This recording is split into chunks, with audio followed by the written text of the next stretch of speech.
I found this little Pepsi match holder in an old shed at an estate sale in Connecticut years ago.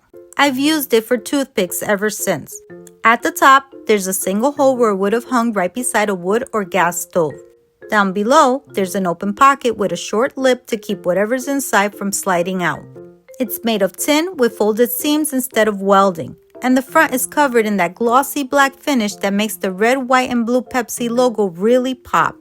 Underneath it reads, Registered Trademark.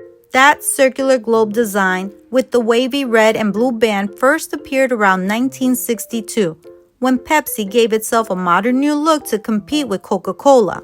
Out went the old script lettering and bottle cap imagery, replaced by a clean, geometric logo that reflected the space-age optimism of the early 60s. What's especially interesting about this piece is how it was made. The logo isn't a decal at all. It's lithographed directly onto the tin plate, just like the originals from that period. You can tell by the way the color sits in the metal rather than on top of it. But unlike the early examples, this one doesn't have a striker surface, no ripped patch, and no rough sandpaper strip for lighting matches. That suggests it was meant more for decoration than daily use.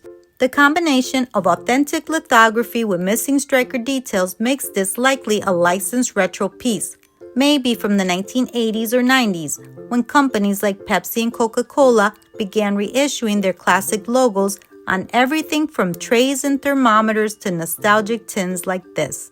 They captured the charm of the originals but were made for collectors and home decor rather than the kitchen wall of a working stove. Pieces like this remind us how design endures. A simple tool like a match holder can outlive its purpose and take on new meaning.